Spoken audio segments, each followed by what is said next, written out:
home. Consider yourself part of the family. I've taken to you so strong. It's clear we're going to get along. Consider yourself my friend. Consider yourself part of the show today. There isn't a lot to spare. Who cares? Whatever we got, we should. Consider yourself my friend. We'll have a little laugh. For after some consideration as we talk, consider yourself a guest. A talent talk.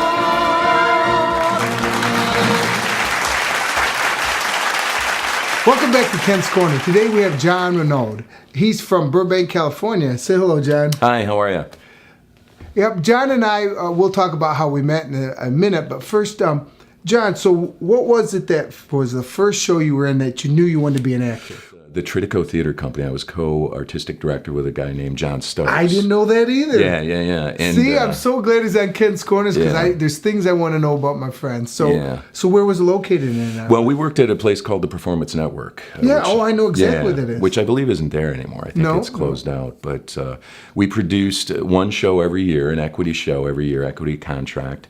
And the first show was a show called Not About Heroes, which was an Obie Award-winning play on Broadway, a two-character thing, and I played Siegfried Sassoon, which it was my best role, my favorite role, because it was just amazing to do a two-character thing. I had the bulk of the dialogue. It was this beautiful war protest play, in effect. These two guys. Now, what year was that? That was 92. Okay. That was part of what inspired me to come out to LA, because that same year I worked on two films, and I felt that I'd had enough time in front of the camera to come out to LA. What were the films? One of them was The Incorporated, which was a thriller. It was a really high-end budget. Where did they shoot it? They shot that in mostly, I think the home base was in Fenton, Michigan. Oh, okay, yeah, that's up near. That's near Ann Arbor. Yeah, it's north of Ann Arbor, and we shot all throughout the Detroit area and around Ann Arbor. Okay. And then the second film that year was, it changed titles quite a bit. It was Happy Hour is what they settled on. Okay. And one was really high end, and the other one was like really low end. So I had this great experience. So it's not like the small actor, small parts. It's when it's a low end budget, it's a pretty low end. Right? Yeah, well, it was The Incorporated was really high end, and then Happy Hour was really low end. I went from having kind of a dressing room to kind of changing in parking lots. Okay, kind of like us now. Well, a little of both, right? So it was really cool, though, because I did like 95 days in front of the camera as a principal character. Okay. And I really felt that's what gave me the chops to move out here. Yeah. What was your best review? Well, this one, I have no doubt you're going to go both ways with this. I have to say it was the same review. My best review and my worst review was the same. What? How do I explain that one? Yeah, I was in this film. It's a classic sci-fi thing, a cult classic. Okay. Called Mosquito. Oh, I saw that. That was filmed in Michigan. Detroit-based. That was a huge mosquito for those of you from Michigan. It was like a big buzz, believe it or not, around Michigan because they were bringing in Hollywood people and Hollywood directors, and so tell us the story. Yeah, it was really cool. It's the film was I got to play this guy named Ranger Tony, who's very annoying and he's drunk half the time. And by the way, I got to work with a great guy, Ron Ashton. I don't know if you know Ron, the guitar player from Iggy Pop. So, yes, that's why. Okay. So he was acting at the time, so that was kind of a cool thing too.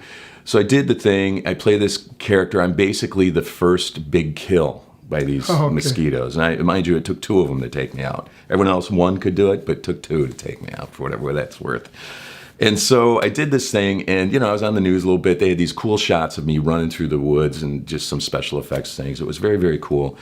And years later, I was looking through online, but online, especially with sci-fi, it's one of those things that there's tons of. You probably can still see it on the Sci-Fi on the weekends, I bet.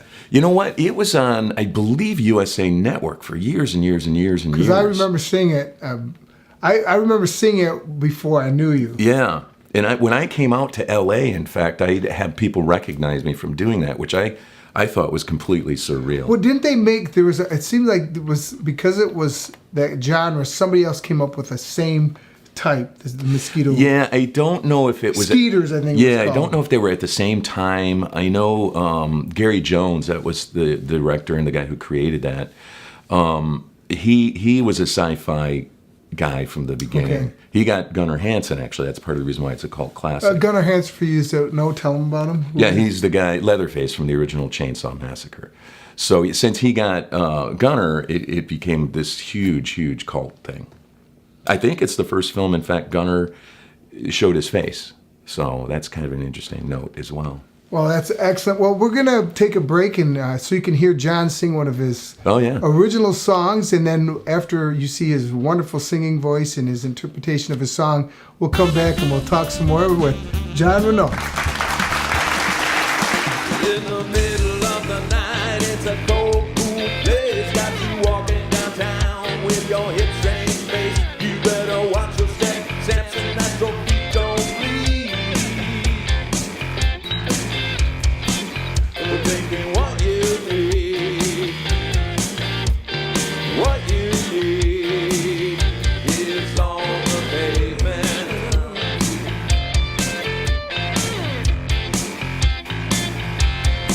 In the strange dark light of a city night, the blood runs cold and the pleasures of life on the concrete. In your cafe, on the concrete, baby. Welcome back to Kent's Corner. What a wonderful job on your song there, John. Thanks. What's it called? Concrete? On the Concrete. On the Concrete. Yeah, you can take your glasses off now. Oh, yeah, all right. Thanks, man. What a great job. Now, I have to ask about this song now. You wrote it, right? I did write this song. Yeah, I do a catalog called The Dresden Cowboy, which you can find on YouTube if you just Google Dresden Cowboy at YouTube, or you can go DresdenCowboy.com. And we'll have all that information after the end of the show, too. So you wrote this song. I did some years back, and I've been producing these songs with some LA guys, and I have a New York producer as well that's helping me out. And I have a catalog put together in part, so I was shooting videos to do them. In which you helped me out with a little bit on several of them. You did all the bull We went work. to Hollywood and shot on the boulevard. Yeah, that was a cool thing. That was a good time. I had that funky costume, the Dresden Cowboy costume that was made. I think you got a couple of dates from my. Yeah. Oh yeah. Yeah. What was the inspiration for the song? Remember, I stopped at the stoplight and I looked over, and there was this beautiful young girl. It was like 4 a.m. in the morning. Wow. In Detroit at that time in that area was just desolate. And she was just standing there, and I assume, she was probably a call girl. Oh, no. Yeah, but and she was this young, beautiful girl, and I just thought, oh, man, that's so tragic in a way. And at the time, I hate to admit it, I actually had this Madonna song on, and for some reason, the combination of this Madonna song and seeing this girl, it inspired this song of, rugged life on the concrete. And then who would you say you model your career after? Well, as a... And you can't use me. That's where it was right where I was going, man. Yeah, right. As a musician guy, I guess it'd be like probably David Bowie and Ray Charles, as weird as that combination might be. And since I'm a combination guy, I would say I remember as a kid being so impressed with Sidney Poitier, pick of John Garfield.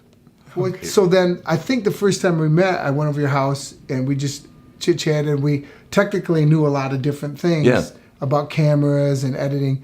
And we didn't really get into you being an actor and a writer and a director and a producer. Right. And then you said, well, I have this CD if you have a chance to see it. Yeah. I'm not kidding you. It's like incredible. Thank you. If independent film-wise, it's the production value is really high, and just the storyline it's a really thought-provoking. And I know we talked about this if you could reshoot it, but kind of the mystery's out once you shoot it, don't you think? Yeah, I think we talked about that. It took me, I believe, 4 years from start to finish. A lot of reshoots. It was kind of my college film, my film school film. And I had a lot to learn, and I was grateful for the opportunity to do it all.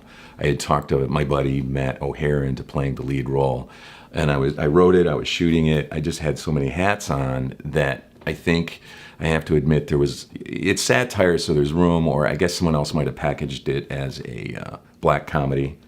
But it was intended as a satire, so I'm not going to change what I set out to do. Just give us a basic overview of the film. Basically, it's a satire about a guy who gets cast as Adolf Hitler in a local production in North Hollywood. And the director convinces him to kind of wear the pants, wear the character out into the real world. So the first half basically sets up what's going on with him getting the gig and what his character's about. And the second half jumps us into him out into the world dressed up as Adolf Hitler. I guess there was a movie made recently kind of where Hitler reappears in Germany. It's not exactly like that by any means. But, you were way ahead of the curve. Well, with that one. Ironically, it was about. I guess it had somewhat of a political statement. Not that it even compares to today's political. No, not at all. But it was the idea is like, be careful what you bring out there. Be careful what you bring to the world, because you might get what you deserve, type of thing, is what originally. Now, what would be your dream role if you could, whether it was stage? I usually go with the stage, like a musical, but or even a movie, or let's say even a genre. A hybrid of reality with structure, with like old school structure. And with that said, I have two answers. There I am being difficult again. As far as like a darker character, I wrote this thing called Mr. Sutter, which was about a Christian father who is searching for his abducted daughter. And he's not too nice to the people who he encounters. Well, if you take away their daughters, nobody's going to be too nice. And I shot a bit of that, actually, as a test. He would probably be my favorite evil character to portray. And I have this. It would be me meeting this younger lady, maybe early 30s, and for whatever reason... Well, it sounds like my life.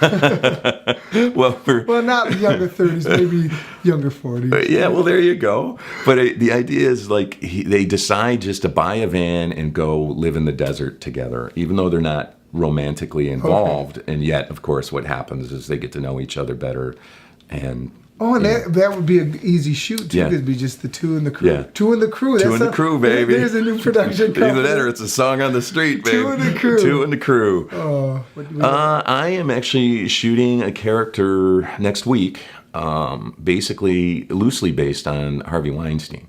Oh, and his no. misbehavior. Yeah, it's just lovely. Would you play script. Harvey? I play a gentleman. Have to. Yeah, it's not technically Harvey. It's removed. Actually, the producer-writer, wrote the script some years ago. This is so timely. Yeah, but that's what he said. Is he said, I wrote this script, and now all these things that are happening, he felt compelled to put it together, and so I'll be playing that role, which is a secondary role, but it's a great role. Yeah, you're doing everything. You're singing, you're writing, you're producing, you're directing, cameraman.